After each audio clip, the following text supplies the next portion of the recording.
네, 오늘 오전 청와대 앞에 한국당 지도부가 총출동했습니다. 임종석 대통령 비서실장의 UAE 특사 파견 국정조사 촉구와 제천 참사 진상규명 또 책임자 처벌을 요구하는 기자회견을 가졌습니다. 일각에서는 민생법안 처리 문제 같은 국회에서 할 일이 많은데 제1야당인 한국당이 좀 너무 대여 정치 투쟁에만 나서는 것 아니냐 이런 지적도 나오고 있습니다. 자유한국당 김성태 원내대표 연결해서 말씀 나눠보겠습니다. 원내대표님 안녕하십니까? 예, 안녕하세요. 김성태입니다. 그 원내대표 당선되시고 나서부터 자유한국당의 대여투쟁의 선봉이 홍준표 대표에서 김 원내대표님으로 바뀐 것 같아요. 그 지적은 다르게 바뀌었습니다. 당연히 원내대표가 대여 협상이나 또 투쟁의 중심에 서야 되는 게 맞는 것이죠. 네. 예. 근데 뭐 제가 말씀하세요. 예, 제가 뭐 너무 따지려고 그러는 건 아닙니다만은 원내대표면은 원내에서 투쟁을 하셔야 되는 거 아닌가 싶어서요. 당연히 원내 투쟁이죠. 그러니까 원내라는 것은 국회에서 문재인 정부를 견제하고 또 한편 일방 독주를 또 막는 길을 위해서 저희들이 정책 대안도 제시하는 것이고 네. 또는 협상과 타협도 하는 거고 뭐 그런 것이죠. 그런데 그걸 이때까지 우리 제1야당인 자유한국당을 문재인 정부나 또 집권당 민주당이 너무 물렁물렁하게 본 거는 사실이죠. 예. 그러니까 지난번 예산안 처리 과정에서도 제1야당인 자유한국당을 패싱하면서 밀실 거래를 이뤄내고 의도적이고 고의적으로 이렇게 배제한 그동안의 일방통행식 국정 운영이 이루어졌죠. 네. 거기에 제대로 한번 우리가 대응하고 저항 한번 해보지 못하다 보니까 이제 제대로 된 야당 쉽게 말하면 원내대표 활동을 하는 것인데 네. 그게 그렇게 비춰질 수 있습니다. 알겠습니다. 예. 근데 일단 임종석 실장의 UAE 특사 파견 관련해서 오늘 예. 한병도 정무수석이 국회를 찾아와서 대통령 친서 전하기 위한 거고 의혹들은 사실이 아니다 이렇게 해명까지 했습니다마는 그럼에도 불구하고 청와대가 뭘 감추고 있다고 보시는 겁니까? 오늘 한병도 정무수석이 국회에 그것도 저를 비롯한 원내 지도부가 청와대 앞에서 긴급 기자회견을 하는 걸 뻔히 알면서 네. 이 한병도 정무수석을 국회로 보내서 자유한국당은 의도적으로 고의적으로 패싱을 하면서 민주당과 또 국민의당 바른정당까지 이렇게 찾아간 거죠. 네. 그러고는 저한테 만나려고 전화를 했다. 저는 전화 받은 적 사실도 없어요. 네. 네? 이런 저급한 공작 정치나 하면서 제1야당을 국정 운영에 파트너는 고사하고 상대도 하지 않는 이 한마디로 정권이에요. 네. 집권당이고 그런 가운데 저희들이 이제 대응을 하고 있는 겁니다. 본질적으로 그러면은 임종석 실장의 아랍에미리트 특사 파견에 어떤 의혹이 있다고 구체적으로 보시는 겁니까?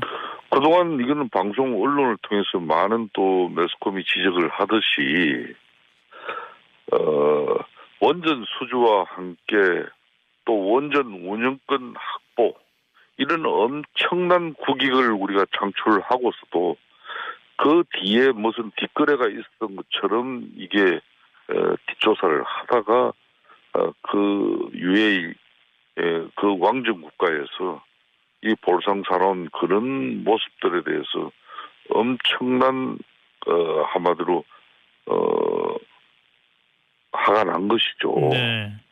그래서 이 원전 수주와 함께 끝나는 게 아닙니다. 다양한 양국 간의 실질적인 협력을 추구해내는 그런 다양한 사업들이 있는데 문제는 여기도 이제 문제가 생기기 시작한 거예요. 그게 바로 결정적인 것은 문재인 정권 들어서고 이 일이 벌어졌다는 겁니다. 근데 실제로 그걸 임종석 실장이 나와서 국민들 앞에 또 국회에서 운영위원회에서 본인을 상대로 이렇게 운영위원회가 소집돼서 그런 내용을 밝힐 수 있는 기회를 만들어줬음에도 불구하고 그거는 고의적으로 회피하면서 이 바쁜 연말에 4일씩이나 휴가를 왜 갑니까? 예. 오늘도 본인이 나서서 정말 대한민국을 위해서 대한민국 국위를 위해서 국가 신뢰를 위해서 이렇게 특사로서 뭐 이러이러한 활동을 했다. 이런 사람을 만났고 이런 문제가 있었는데 이런 문제를 잘 풀었다. 이렇게 이야기하면 되는 것이지. 왜 본인은 나서지 않고 청와대 관계자 그리고 청와대 정무수석, 청와대 대변인 또 민주당 대변인 이런 사람들의 입을 왜 빌어서 이걸 정치 공세로 이렇게 대응하는지 저희들은 이해가 되지 않는 거죠. 알겠습니다. 좀 몇 가지 좀 여쭐 게 많아서 일단은 그 사안은 좀 넘어갔으면 좋겠고요. 일단 그 제천 참사 관련된 질문 몇 가지 드리겠습니다. 그 청와대 앞에 오늘 가셨을 때 제천 참사 진상 규명뿐만 아니라 책임자 처벌도 요구를 하셨는데 유족들은 처벌보다는 원인 규명해서 재발을 막아달라는 그런 입장을 내놨더라고요. 그럼 조금 너무 자유한국당 쪽에서 책임자 처벌에 초점을 맞추는 것 아니냐 이런 분위기가 좀 있는 것 같은데요. 그 부분은 절대 그렇지 않습니다.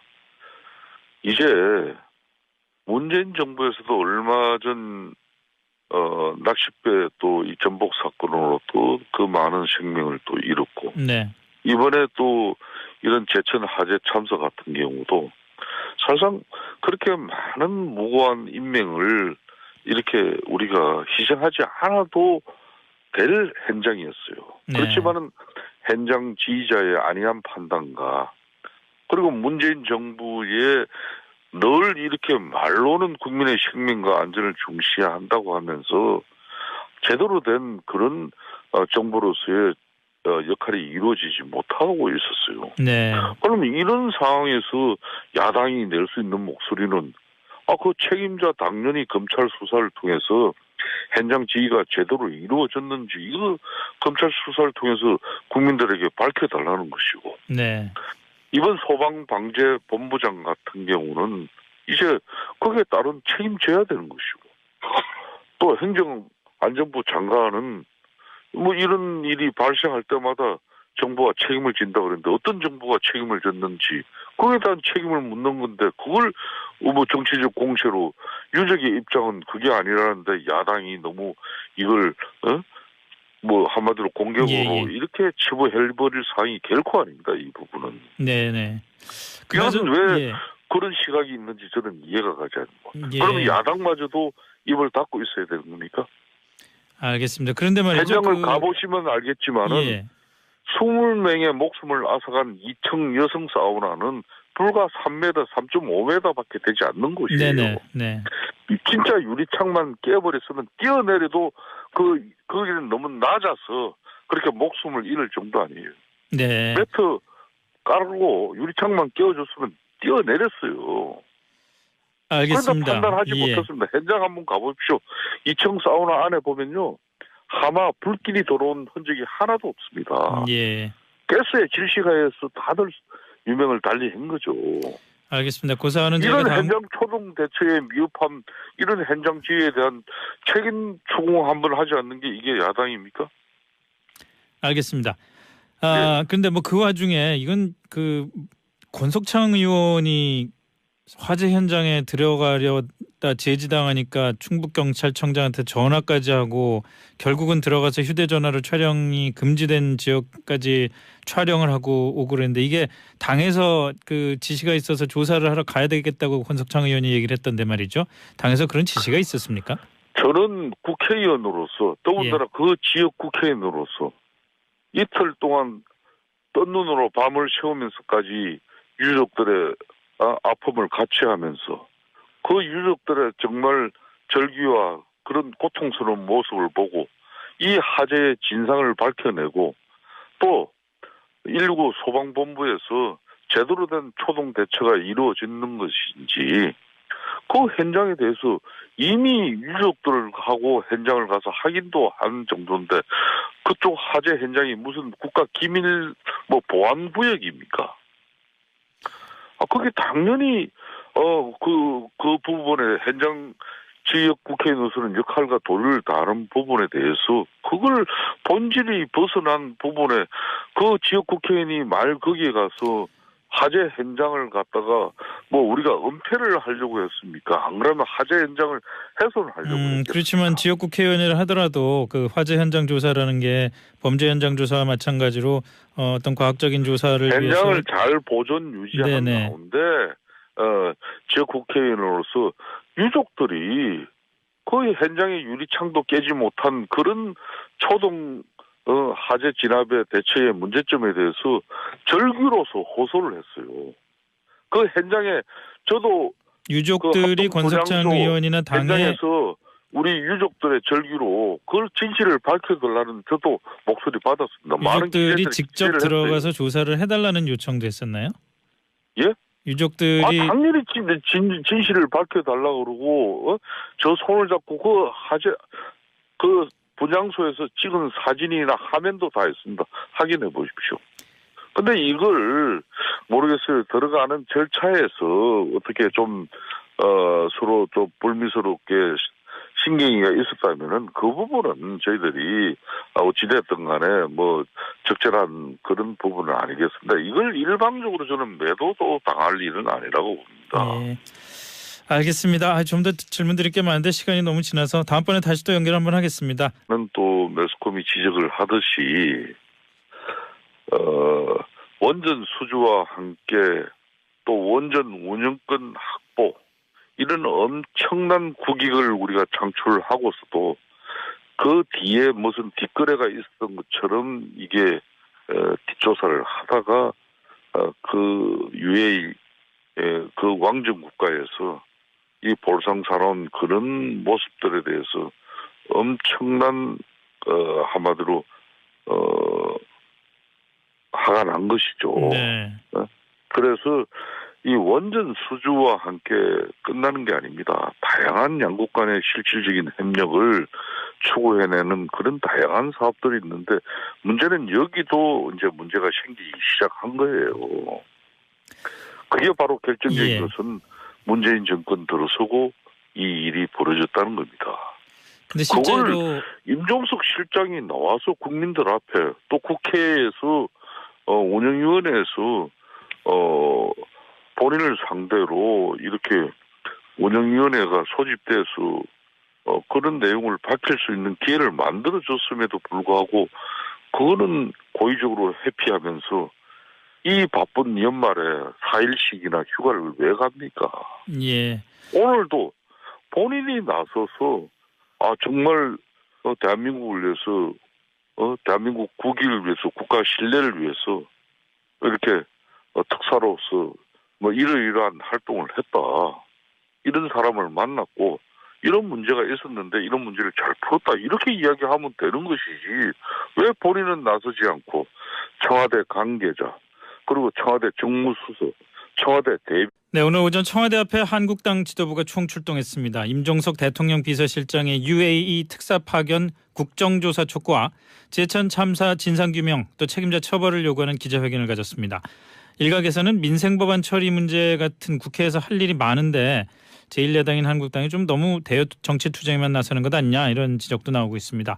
자유한국당 김성태 원내대표 연결해서 말씀 나눠보겠습니다. 원내대표님 안녕하십니까? 예, 안녕하세요. 김성태입니다. 그 원내대표 당선되시고 나서부터 자유한국당의 대여 투쟁의 선봉이 홍준표 대표에서 김 원내대표님으로 바뀐 것 같아요. 뭐 그 지적은 다르게 바뀌었습니다. 당연히 원내대표가 대여 협상이나 또 투쟁의 중심에 서야 되는 게 맞는 것이죠. 네. 예. 근데 뭐 제가 그동안 말씀하세요. 예, 제가 뭐 너무 따지려고 그러는 건 아닙니다만은 원내대표면은 원내에서 투쟁을 하셔야 되는 거 아닌가 싶어서요. 당연히 원내 투쟁이죠. 그러니까 원내라는 것은 국회에서 문재인 정부를 견제하고 또 한편 일방 독주를 또 막는 길을 위해서 저희들이 정책 대안도 제시하는 것이고 네. 또는 협상과 타협도 하는 거고 뭐 그런 것이죠. 그런데 그걸 이때까지 우리 제1야당인 자유한국당을 문재인 정부나 또 집권당 민주당이 너무 물렁물렁하게 본 거는 사실이죠. 예. 그러니까 지난번 예산안 처리 과정에서도 제1야당인 자유한국당을 패싱하면서 밀실 거래를 이뤄내고 뭐 의도적이고 고의적으로 이렇게 배제한 그동안의 일방통행식 국정 운영이 이루어졌죠. 네. 거기에 제대로 한번 우리가 대응하고 저항 한번 해보지 못하다 보니까 이제 제대로 된 야당 쉽게 말하면 원내대표 활동을 하는 것인데 네. 그게 그렇게 비춰질 수 있습니다. 알겠습니다. 예. 근데 일단 임종석 실장의 UAE 특사 파견 관련해서 오늘 네. 한병도 정무수석이 국회를 찾아와서 대통령 친서 전하기 위한 거고 의혹들은 사실이 아니다 이렇게 해명까지 했습니다마는 그럼에도 불구하고 청와대가 뭘 감추고 있다고 보시는 겁니까? 오늘 한병도 정무수석이 국회에 그것도 저를 비롯한 원내 지도부가 청와대 앞에서 긴급 기자회견을 하는 걸 뻔히 알면서 네. 이 한병도 정무수석을 국회로 보내서 자유한국당은 의도적으로 고의적으로 패싱을 하면서 민주당과 또 국민의당 바른정당까지 이렇게 찾아간 거죠. 네. 그러고는 저한테 뭐 만나려고 전화를 했다. 저는 전화 받은 적 사실도 없어요. 네. 네? 이런 저급한 공작 정치나 하면서 제1야당을 국정 운영에 파트너는 고사하고 상대도 하지 않는 이 한마디로 정권이에요. 네. 집권당이고. 그런 가운데 저희들이 이제 대응을 하고 있는 겁니다. 그 본질적으로 그러면은 그 임종석 실장의 아랍에미리트 특사 파견에 어떤 의혹이 있다고 구체적으로 보시는 겁니까? 그동안 이거는 방송 언론을 통해서 정부가 책임을 진다 그랬는데 어떤 정부가 책임을 졌는지 그에 대한 책임을 묻는 건데 그걸 뭐 정치적 공세로 유족의 입장은 그게 아니라는데 야당이 너무 이걸 뭐 한마디로 공격으로 예. 이렇게 치부해버릴 사항이 결코 아닙니다. 이 부분은. 네네. 이것은 왜 예. 그런 시각이 있는지 저는 이해가 가지 않는 겁니다. 예. 그러면 야당마저도 입을 닫고 있어야 되는 겁니까? 알겠습니다. 그런데 말이죠. 현장을 가보시면 알겠지만은 예. 20명의 목숨을 앗아간 2층 여성 사우나는 불과 3m, 3.5m밖에 되지 않는 곳이에요. 네네. 네. 진짜 유리창만 깨버렸으면 뛰어내려도 거기는 너무 낮아서 그렇게 목숨을 잃을 정도 아니에요. 네. 매트 깔고 유리창만 깨워줬으면 뛰어내렸어요. 알겠습니다. 그런데 판단하지 예. 못했습니다. 현장 한번 가보십시오. 2층 사우나 안에 보면요. 하마 불길이 들어온 흔적이 하나도 없습니다. 예. 가스의 질식하에서 다들 유명을 달리한 거죠. 알겠습니다. 그 사안은 이런 저희가 현장 초동 대처의 미흡함, 이런 현장 지휘에 대한 책임 추궁 한번 하지 않는 게 이게 야당입니까? 알겠습니다. 네. 근데 뭐 그 와중에 이건 그 권석창 의원이 화재 현장에 들어가려다 제지당하니까 충북경찰청장한테 전화까지 하고 결국은 들어가서 휴대전화로 촬영이 금지된 지역까지 촬영을 하고 오고 그랬는데 이게 당에서 그 지시가 있어서 조사를 하러 가야 되겠다고 권석창 의원이 얘기를 했던데 말이죠. 당에서 그런 지시가 있었습니까? 저는 국회의원으로서 더군다나 그 지역 국회의원으로서 이틀 동안 뜬 눈으로 밤을 새우면서까지 유족들의 아픔을 같이 하면서 대변인 또 민주당 뭐 대변인 이런 사람들의 입을 내밀어서 이걸 정치 공세로 이렇게 대응하는지 저희들은 이해가 되지 않는 거죠. 알겠습니다. 좀 몇 가지 좀 여쭐 게 많아서 일단은 그 사안은 좀 넘어갔으면 좋겠고요. 일단 그 제천 참사 관련된 질문 몇 가지 드리겠습니다. 그 청와대 앞에 오늘 가셨을 때 제천 참사 진상 규명뿐만 아니라 책임자 처벌도 요구를 하셨는데 유족들은 처벌보다는 원인 규명해서 재발을 막아달라는 그런 입장을 내놨더라고요. 그럼 조금 그 너무 자유한국당 쪽에서 책임자 처벌에 초점을 맞추는 것 아니냐 이런 분위기가 좀 있는 것 같은데요. 그 부분은 절대 그렇지 않습니다. 이제 문재인 정부에서도 얼마 전 낚싯배 또 이 전복 사건으로 또 그 많은 생명을 또 잃었고 네. 이번에 또 이런 제천 화재 참사 같은 경우도 사실상 그렇게 많은 무고한 인명을 이렇게 우리가 희생하지 않아도 될 현장이었어요. 네. 그렇지만은 현장 지휘자의 안이한 판단과 그리고 문재인 정부의 늘 이렇게 말로는 국민의 생명과 안전을 중시한다고 하면서 제대로 된 그런 정부로서의 역할이 이루어지지 못하고 있었어요. 네. 그러면 이런 상황에서 야당이 낼 수 있는 목소리는 그 책임자 당연히 검찰 수사를 통해서 현장 지휘가 제대로 이루어졌는지 이거 검찰 수사를 통해서 국민들에게 밝혀달라는 것이고 네. 이번 소방방재본부장 같은 경우는 이제 거기에 따른 책임져야 되는 것이고 또 행정안전부 장관은 뭐 이런 일이 발생할 때마다